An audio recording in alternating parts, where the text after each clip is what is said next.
Hello, everyone, and welcome to episode 193 of the True Crime All the Time Unsolved podcast. I'm Mike Ferguson, and with me, as always, is my partner in true crime, Mike Gibson. Gibby, how are you, man? I'm good, man. How about you? I'm doing great. You and I had a wonderful week off last week. That was kind of amazing because we don't get too many of those.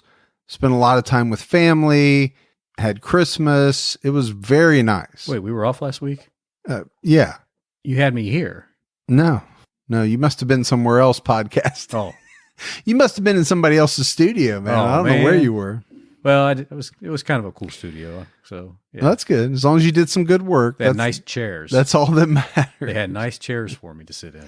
So we're taping prior to the 1st, but this will come out after the 1st. So we hope everybody had a great Christmas, a holiday, Hanukkah, whatever it was that you celebrated. Yeah. And then we hope everyone had a great New Year's as well. Put all that Christmas stuff away. And you got to do that. Yeah. But I know you and I talked about it earlier. We're looking forward to a very, very good 2021. We are 2021. So let's start out with our new Patreon support. We had Nicole. Hey, Nicole. Sonia H. What's going on, Sonia? I should say Sonia, probably, right? I think Sonia. It's probably more like that. Lindsay Friedrich. Hey, Lindsay. Natalie DeGroot. What's going on, DeGroot? Kristen Hamilton. What's happening, Hamilton? Genesis St. Clair. Look at that. It's Genesis. Cool name. It is cool. Marcia Peterson. Hey, Marcia. Michelle Aquoin. Aquoin. That's what I'm going with. Yeah. Hannah Wilson. What's going on, Hannah? Chris O'Connor. Hey, Chris. Catson. What's happening, Catson? Mary Jo Larkin. What's up, Mary Jo? Samantha Cassium. Hey, Cassium. Karen Asagera. Asagera. Rhiannon Kelly. Hey, Rihanna. Karina. Just Karina? Yep. Okay. Philippa Morris. Hey, Philippa. Joe McCullough. Good old Joe. Julie Johnson. What's going on, JJ? Andrea Mariquin. Hey, Andrea. Debbie Laurie. Larry. Yvonne Schultz. Hey, Yvonne. And Mel Matthews. Hey, Mel. So it's a lot of great new support. We really appreciate it. We do. And then if we go back into the vault, this week we selected Zoe Pearson. Well, thank you, Zoe. So we appreciate all the new support, the long-term support on Patreon. All of that is amazing. We had some great PayPal donations as well. Catherine Belbin. Hey, Catherine. Ina Avrianova. Avrianova. Okay. Kathy Snyder. Hey, Kathy. And Christina Lopez. Well, thank you, Christina. So thanks to all of you as well. Gibbs, right now on True Crime All the Time, we have an episode out on Margaret Rudin. So we're in Black Widow territory. We're in Las Vegas, and there's a lot going on. There's what happens in Vegas stays in Vegas. But it didn't. No. I think normally it should, but this one shouldn't. It needed to be known and got out. So before we get into this episode of Unsolved, we definitely need to give a shout out to Lindsay Skolaric for her help in researching this case. We're talking about the 1987 unsolved murders of 4 females that occurred in Akron, Ohio between August and December of that year. The victims were Janice Christensen, Joann Bartholomew, Marcia Piotter, and Barbara Blatnik. The first victim in this series was 31-year-old Janice Christensen. She had lived in Akron since 1980 with her husband, Kenneth. She was employed at Cuyahoga Falls General Hospital as an information system specialist. Janice was an avid fitness buff and jogger. As yourself? As I am. On Monday, August 10th, 1987, she left her home early that morning to go for a jog at the Akron Metropolitan Park District's bike and hike trail in what was then Hudson Township. Janice jogged along this trail a lot, most times with her dog, Wolf. Woof. Or as you would say, Woof. Her woof goes woof. Woof. Yeah. Janice's husband, Kenneth, returned home from work after 5 o'clock. When he realized she was not home, Kenneth called a couple of her friends, and then he called her mother to see if she knew where Janice was. Her mom said that they were supposed to have lunch that day, but she never showed up. And I think Gibbs, after hearing that, the panic probably set in with Kenneth because he called the police around 5:45 p.m. to report her missing. The problem with that is the police told him you have to wait 24 hours before you can report her missing. Yeah, so a couple of things here. It is 1987, and missing persons were definitely handled different back then. You and I know that from the number of cases that we've done. The other thing that jumped out at me was that this guy knew very quickly that something was wrong. You know, he gets home 5. Yeah. By 5:45, he's on the phone with police. You and I have done cases where people have waited on their own. Oh, yeah. A day, 2 days before even calling the police. Now, a lot of times that's because they're involved. But True. You know, even in some of the unsolved cases, we've seen that Kenneth knew within the span of 30 minutes, 45 minutes that I've got to reach out to police because I know my wife, I know her routine. Yeah. And this ain't right. And I think some people have that very strict routine, very predictable routine that you know when and where they're going to be. Yeah. I would say my wife and I have that. Yeah. I mean, I think a lot of people have it right now in the midst of everything that's going on with COVID and people working at home. Right. But even before that, our routines were pretty set in stone. Yeah. We're not, we're not the type of people that like on a lark are going to drive an hour away to do something. That's just not us. My routine was all over the place before COVID because, between my mom, my kids, and I didn't know what day I was doing this or that. And then, podcasting and all that. But like you said, you guys are pretty predictable. Yeah. I mean, if I'm not in the studio in my basement, I don't really know where else I would be because I'm here about 99% of the time. He should be in the basement. If your wife ever called and said, "Have you seen Mike?" I'm like, "Did you check the basement?"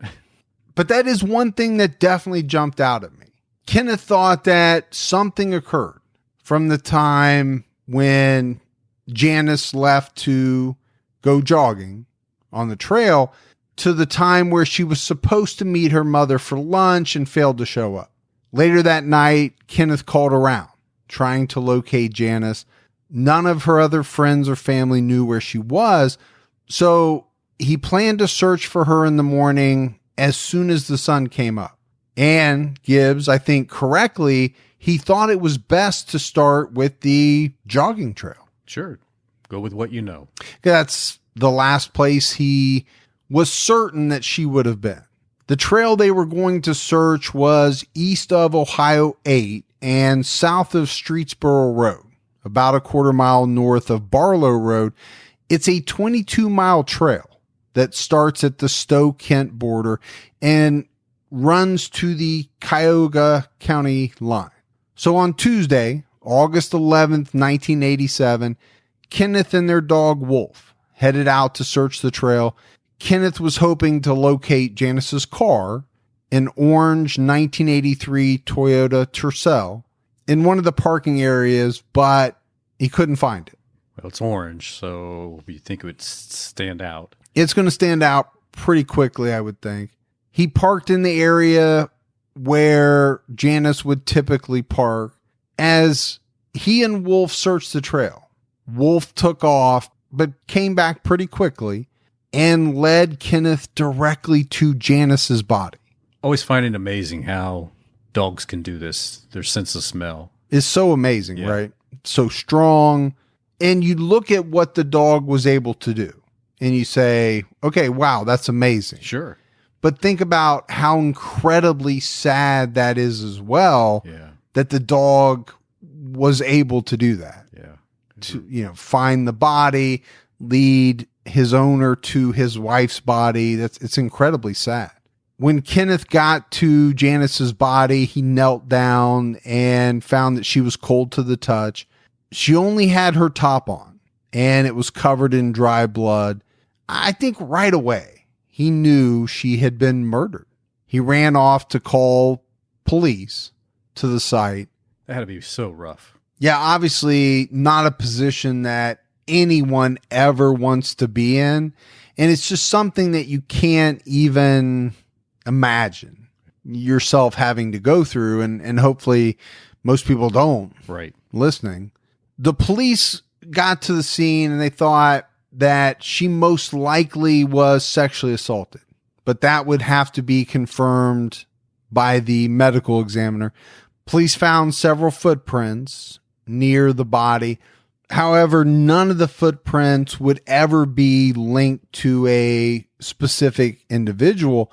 It was a hiking and jogging trail. So, Gibbs, I imagine there would have been footprints all over the place. I would think so. Yeah, everywhere.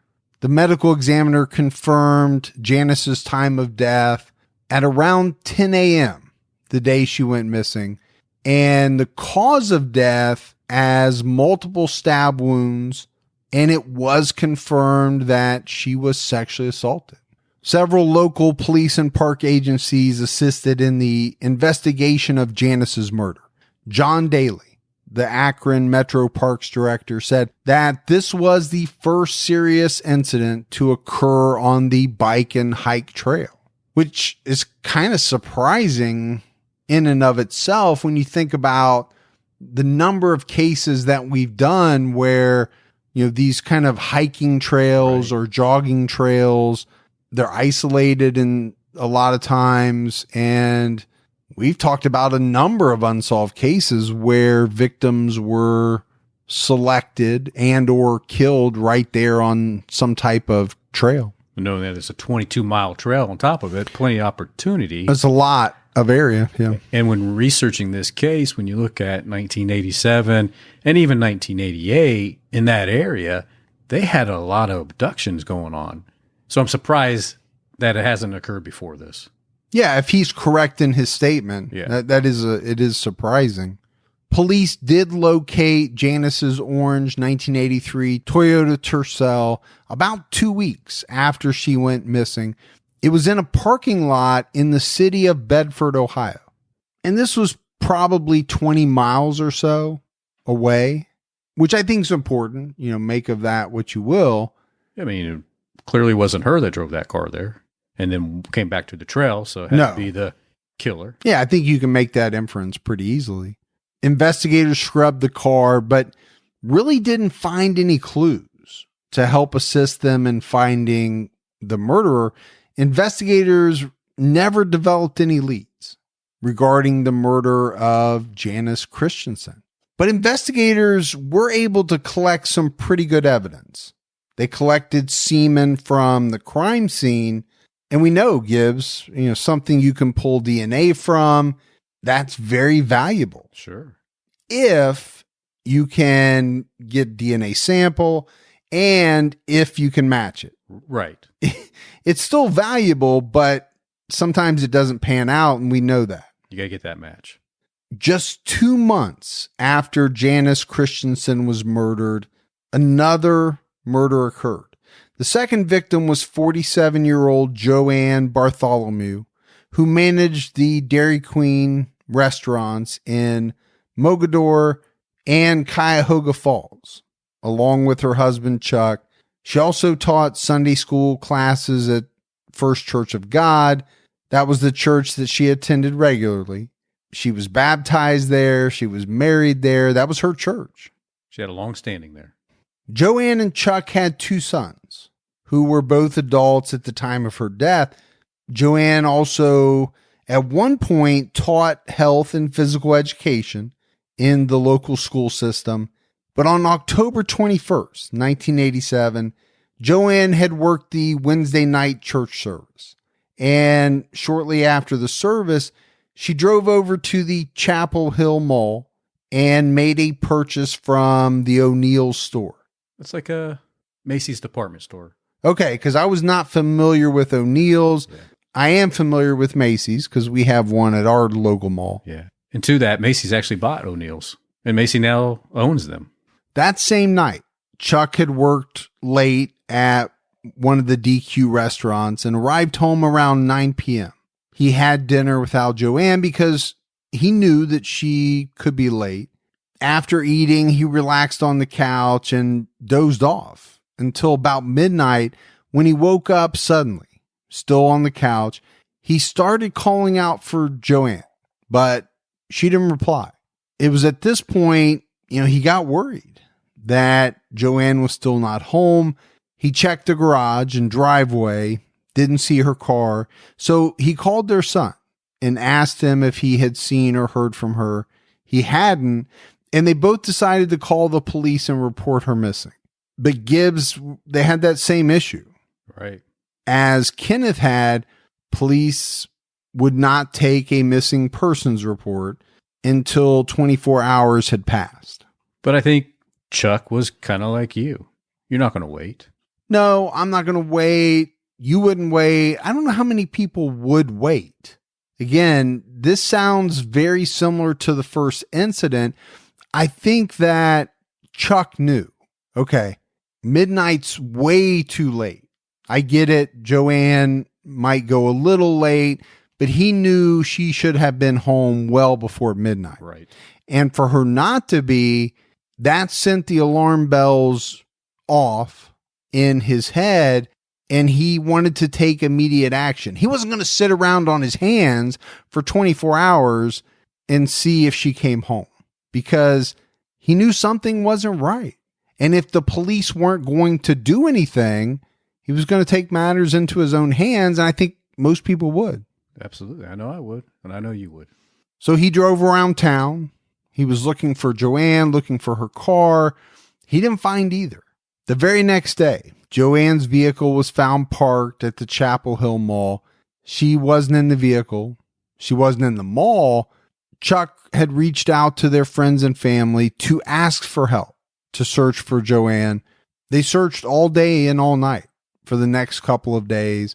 But on Saturday, October 24th, Joann Bartholomew's body was found partially clothed in a wooded patch off Buckholzer Boulevard. Her purse and other personal belongings were found just a few miles away, scattered in the street. Her purse was missing several credit cards. That makes you think maybe it was a robbery. It also makes me think, okay, if somebody took her credit cards, they can be tracked. Sure. If they use them. Right. And why take them if you're not going to use them? The medical examiner determined that Joann had been sexually assaulted and stabbed repeatedly in the chest and neck. They were not able to pinpoint her time of death. So officially it was entered as the day she was discovered, though they were pretty sure it had occurred prior to that day. The following Tuesday, a jogger found two of her credit cards. One was the O'Neill's card that allowed police to discover that she had been there the night she died. And a 10-year-old boy found a knife in the area where Joann's body was found. But after it was examined by the forensic people, it was determined that that knife was not the murder weapon. Just another random knife. Who knows what it was used for? Just a knife left out in the woods, I guess. The Hudson Township Police offered their help in solving Joann's murder. I think they noticed similarities, Gibbs, with their unsolved murder of Janice Christensen. Certainly some. Yeah, I mean, they both died of multiple stab wounds. Both were sexually assaulted. Both women were found in wooded areas and partially nude. Another similarity was that both of these women were into fitness. They were into what you would call, a healthy lifestyle. Yeah, I mean, it could lead to a potential suspect. Yeah, I think anything could, right? You never know exactly what's going to be important. And just like with the previous murder, the investigators collected semen from the scene. Around the time of Joann's murder, a 17-year-old girl who was attacked in May of 1987 came out to the press with the story about how she had been sexually assaulted at knife point in the woods at a park. She didn't fight back. And that's the reason why police believe she was not murdered. But she was able to give police a description of her assailant, Caucasian male, between 55 and 60 years old, skinny, estimated like at 150 pounds. She said he had a very wrinkled, sun-damaged face. dark but graying hair, light-colored eyes, a full mustache, and silver-framed glasses with thick lenses. Right, that's pretty descriptive. Really descriptive. I think a good description from a 17-year-old girl who obviously went through a very terrifying ordeal. Yeah. It's also probably not the description that you and I hear a lot. No. When you're talking about the perpetrator being between 55 and 60 years old, we're usually talking 20s and 30s right. in a lot of cases. But we know perverts come in all sizes and shapes and ages. Oh, yeah. I mean, there's no doubt. You're right about that. Skinny, 150 pounds is pretty skinny, depending on how tall this individual was. Right. The wrinkled, sun-damaged face. Tells you the guy spends a lot of time outside. Maybe works outside. Yeah.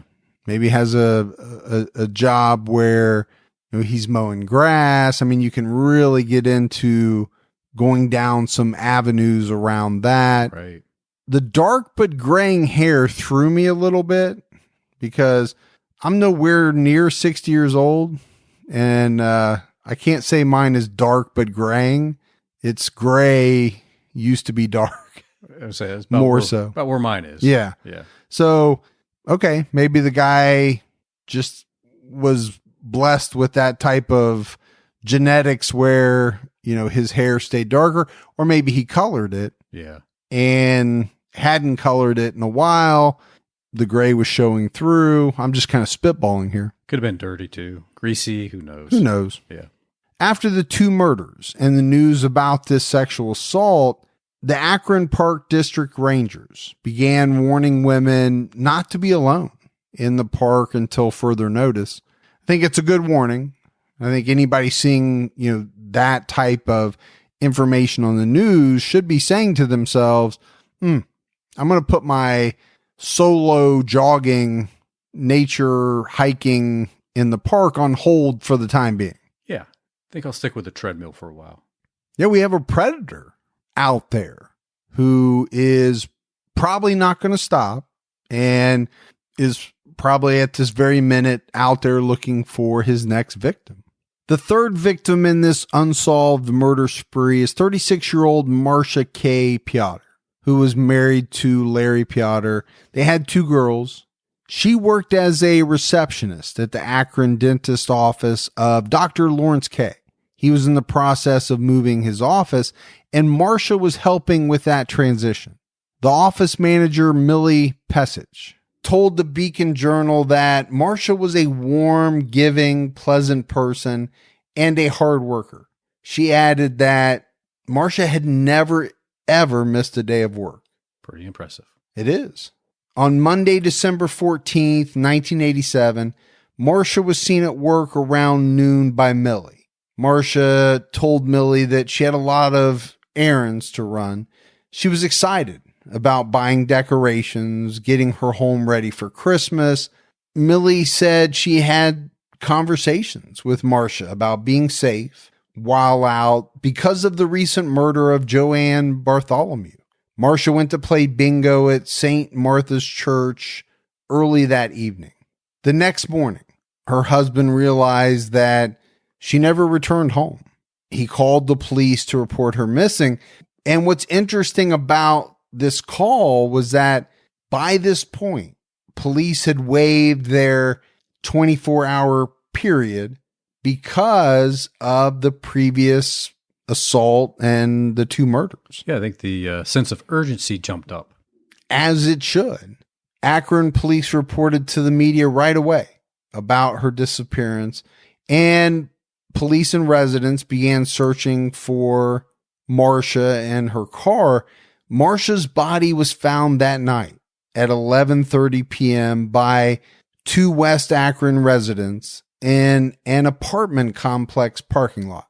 One of the residents told police that she had been curious all day because at around 4:30 a.m. that Tuesday, she heard a car pull in, saw the taillights, and she heard a car door shut. She thought maybe she even heard 2 doors shutting. I think she thought it was a little odd. I mean, it's 4:30 in the morning. It's early. It's early. But Gibbs, when you're in an apartment complex, people are coming and going all the time, I would think. When she returned from work late Tuesday, she noticed the car was still there. She really didn't think much of it until around 11 p.m. when she watched the news and she heard that a woman was missing. She knew Larry, and she knew that his wife was missing, and wondered if it was Marcia that they were talking about on the news. They listed the license plate number on the news, and she checked it against the car in the parking lot, and it was a match. So this woman went out, approached the car, and she told the Beacon Journal she was praying to herself that Marcia was not in the vehicle. Unfortunately, she was, and there was blood everywhere. She noticed the rearview mirror was messed up, and the glove box was open, and she saw papers scattered inside the car. She saw something in the front seat as well, but could not identify it. So she immediately called the police. Probably not what you wanted to see when you walked up to that car. Something you're never going to forget, that's for sure. Yeah, and I think you can tell it from what she told the paper. She was praying to herself that she was not going to find Marcia dead in that car. Unfortunately, That's exactly what she found. My other thought was kind of brave. Yeah. Not really knowing the situation, to go out and check on that by yourself. Right. Pretty brave. And, the other thing is that she knew the husband. So she had a little personal interest in this. It's hard regardless, but I think it makes it a little bit harder. Harder, yeah. When you actually know the individuals involved. Once the police got on site, they found Marcia's body lying across the car's front seat. Like I said, there was blood everywhere. The police could tell she had struggled inside the vehicle and that she had been viciously stabbed in the neck. She was wearing all of her clothing. So based on that and the fact that her body was found in a very public location, police were not convinced that Marcia's murder was related to the prior two murders. The only tie-in with the other murders was that Marcia was stabbed to death. Her purse was dumped out. Her credit cards were missing. It appeared as though it was a robbery gone wrong. That was the theory early on. Now, later, investigators felt that her murder was connected with the other murders, even though, by that time, the medical examiner had concluded that definitely Marcia was not sexually assaulted. So we have another murder. The two previous murders, investigators really had made very little progress on those. It was frustrating the families. It was frustrating the community. The investigators were frustrated. They were. Yeah, it had to be. This is not what you want out in the press. You don't want people up in arms and worried about potential spree killer, serial killer out there. But with 3 murders in a relatively short time, and let's not forget the sexual assault on the 17-year-old. Yeah, that she survived. That she survived. That's a lot in what is a relatively short period of time. Summit County was on high alert due to all of this. It wasn't normal. No. They weren't accustomed to these types of murders. I mean, I'm sure they had murders, right, but these were highly publicized. The police were commenting on them. They hadn't solved them. Mm-mm. At this point, had no suspects, as far as we know. Very few leads. Pretty sure that you would not have your wife going anywhere. No. Alone. Or my daughters. Or your daughters at this point. The 4th victim was 17-year-old Barbara Blatnik. She was a junior at Erie View Catholic High School on Saturday, December 19th, 1987. Barbara was set to attend a party later that night with her friends from school. The Cleveland Scene reported that Barbara had no concern about being out that night because her parents felt it was safe for her to go since the party was nearby And the killer's victims were, up to this point, much older than she was. Around 10:30 p.m., Barbara called home and told her father she was coming home soon. Knowing this, Joann Bartholomew and his wife Terry went to bed for the night. Terry later told the press that she had a dream that night where she saw her daughter going through a tunnel of light. In her dream, Barbara turned to her and said, "I love you, Ma, but I have to go." Terry woke up startled, woke up John to tell him about the dream. John, at the time, dismissed her worries. They checked and they knew Barbara was not home, but they assumed she just ended up staying at a girlfriend's house, as she had done frequently in the past. Those kind of dreams, eerie. Well, eerie when you know your kids are home. Right. To me, getting a call from your daughter that says, "I'm on my way home." Right. Then you have that dream. You wake up, you check, she's not home. You know me, it's frightening. It would be very frightening for me. I would want to know where she was. And I don't care if it's 3 or 4 in the morning. I'm calling the friend's house and saying, "Hey, I'm just confirming." There's no way you go back to bed. No.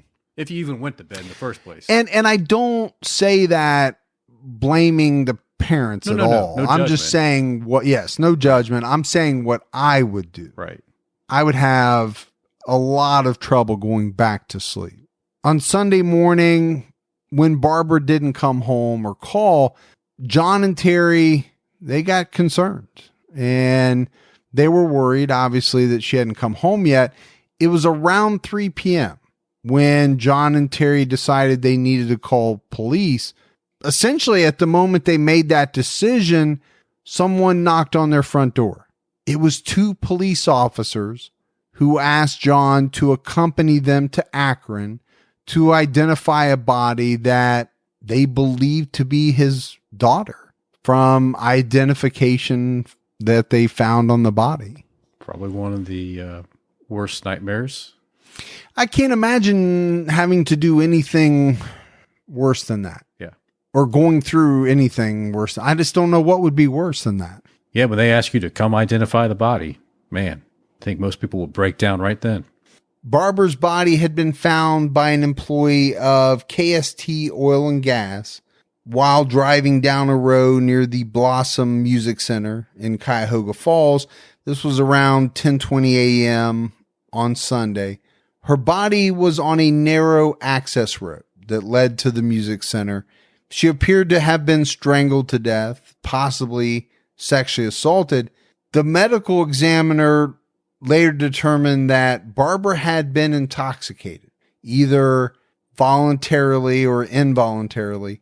He also reported that it appeared she had been killed somewhere else and then dumped on this access road.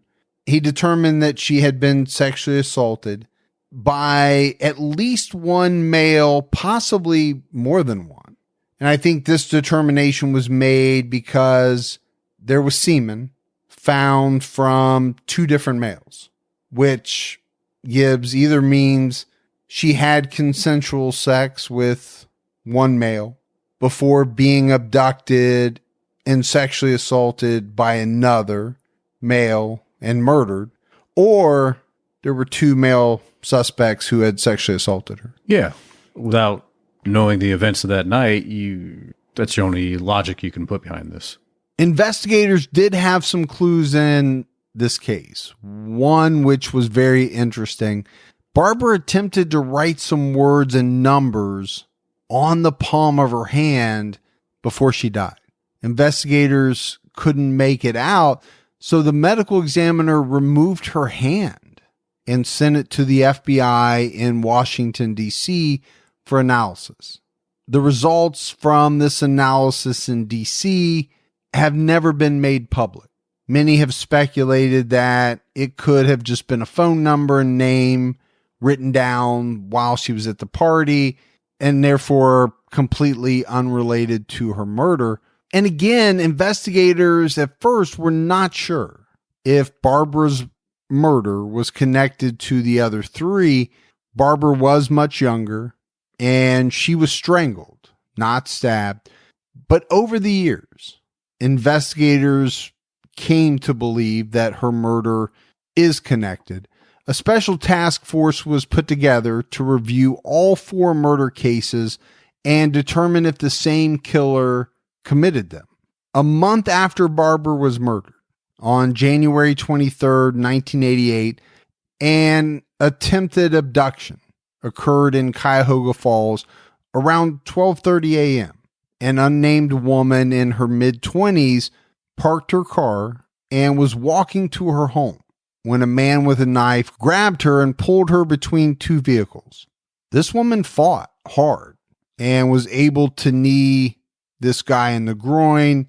He doubled over, dropped the knife, and then he ran away from the scene. First of all, good for her. Absolutely. I tell my girls that all the time. Kick him where it counts. Knees to the nuts. I don't care. Yeah. If you're wrong and you shouldn't have, we'll sort it out later. That's right. But if you're scared, knee to the nuts. That's right. I'll back you up. I'll back you up. Yeah. This woman called police. They were able to collect the knife as evidence. She described the man as a Caucasian male, 5'10", tall, thin, said he probably weighed around 160 pounds. She also said that he had a thin mustache. So the knife was turned over to the Summit County coroner, but it was determined that this attack was not related to the 4 murders. Then on March 30th, 1991, Rachel Johnson left the El Cid bar around 2:30 a.m. with her friend. On the way home, they got a flat tire, and her friend needed to wait for help to fix it. Rachel had a babysitter at home on the clock, so she took off on foot for home. This was the last time she was seen alive. She was abducted, sexually assaulted, beaten, and stabbed almost to death and left in the street. She was stabbed 10 times. Yeah. The killer then doused her with some type of flammable liquid and set her on fire. Investigators believe she was still alive when that happened. Horrifying. Brutal, for sure. Police thought maybe this was tied to the other 4 murders, although the burning of the body would have been a new thing for the killer. Yeah, a new twist. Police did have a prime suspect in Rachel's murder. The problem is they could never put the evidence together to charge him, even though they believed he killed her. He had a past. At the age of 14, he killed an 81-year-old man. And then years later, after Rachel's murder, he was convicted of murdering a woman by setting her on fire. Pretty bad individual. Pretty bad individual, but you can also see where they were probably right. Yeah. It seems like it might have been his MO. In May of 2020, 67-year-old James Zastawnik of Cleveland was charged with the murder of Barbara Blatnik. This resulted from a cold case team revisiting Barbara's case in August of 2019 with the assistance of Project Porchlight, a local nonprofit led by true crime author James Renner. Project Porchlight took on Barbara's case as its first attempt to generate renewed interest in a cold case. They focus on helping fund new DNA testing for old Ohio cases, which is exactly what they did with Barbara's case. The Porchlight Project was able to donate $6,000 towards the DNA testing in Barbara's case. Samples taken from under her fingernails were sent to Identifinders, a California company that does forensic genealogy using DNA databases. They were able to match it to a family with the last name of Zastawnik. Authorities investigated the family, which had 4 brothers, 2 who had served time for sex crimes, a third who was missing, and the 4th, James, who ultimately proved to be a match to the DNA. Interesting family. It's an interesting set of 4 brothers, that's for sure. On May 6, 2020, police arrested James and charged him with killing Barbara. He was initially held on a $1 million bond, but when his attorney requested it to be lowered, it was granted. So instead of having to come up with $100,000 for the bond, it was reduced to $35,000, and James was able to post that. It's a big reduction. It is. Now, there were conditions. He had to wear an electronic monitoring device, and he had to live with his brother, which is a little strange knowing what we know about the brothers. Yeah. But his next pretrial hearing was scheduled for July 28th of this year, but it appears as though it was delayed, most likely due to COVID. The pandemic. Right. And really haven't seen anything about a new trial date. So we're going to have to wait to see how this one pans out with James. As far as the other three murders, it's unsure if police believe he's connected to those as well. I think one of the problems in the other three cases is the DNA collected has not been tested. So hopefully, as James's trial moves forward, prosecutors will get that done. Right. Because if he's connected, they're going to find out. Yeah. And if he's not, he's going to be cleared of those three, and most likely convicted of this one. I don't want to condemn him yet, right. But I mean, his DNA is a match, so we'll see. Be interesting to just see how it all turns out. But I am liking all these older cases finally getting resolved. Yeah, and I think more would get resolved if they could do the DNA testing on everything. Right. But there are constraints, as there are with anything. The $6,000 donation, that just tells you how much the DNA testing costs. Yeah. That might not have even been the entire amount. Well, that's true. You're right. So we don't know exactly. I don't have a figure of how much it costs. Yeah. So they definitely can't just test everything on the shelf in the evidence room. Right. But in a case like this, where you have a very viable suspect, you would think you'll try to figure out how to get those three samples tested, because you could solve those three. Yeah. It's very possible that this individual could have had something to do with those as well. Well, hopefully one day there will come a time where they could go back and test all those. Yeah, I mean, my feeling is eventually they will get to them. Again, constraints on money, time, resources. My feeling is right now they're probably only testing some of the cold case evidence when something new comes up, like it did in this one. Right. But we'll have to wait and see, because like some of the other ones we've done recently, this is an ongoing case. Yeah. And probably won't hear much more about it until sometime in 2021, because who knows how long it's going to get pushed back. Yeah. But that's it for the case of the unsolved Akron murders. Hopefully one for sure to be solved soon. We'll have to wait on the other three. Fingers crossed, man. Yeah, definitely. Because, you and I have both talked about it. We want to see these cases solved. We do. We got some voicemails. You want to check those out? They like to hear those. How's it going? My name is Thomas Simpson from Lakeland, Florida. I'm really a big fan of your podcast. I have called before, but I did want to bring up something that was said in the Ronald Gene Simmons episode, where you said that Walmart doesn't carry guns anymore. In Florida, they do. They still carry guns. They carry shotguns, and they carry rifles, and they carry ammunition from shotguns and rifles. They just do not carry handguns or handgun ammunition. They do not carry those anymore. And I also wanted to see if I can make a request for an unsolved episode. It was about Megan Deward and Amy Herman. I know they were kidnapped and they were both murdered. There was a YouTube video posted, and that's how I got to see it. And I was hoping maybe you can check into it and see if there's anything else that wasn't posted on the video. Maybe they even found the killer. I wasn't sure. I couldn't find much, but maybe y'all have better ways of looking. Thanks for listening, and keep your own time safe, and take care. All right. Appreciate the voicemail. I did take quite a bit of heat from that statement. So I just misspoke. Yeah. I'm not sure that our Walmarts around here carry any guns. I don't think they do. They carry the ammo. I've never seen any guns. They still carry the ammo, but I'm not sure if they carry guns anymore or not. I don't go into the sporting goods section of Walmart. I don't even go into Walmart that often. Right.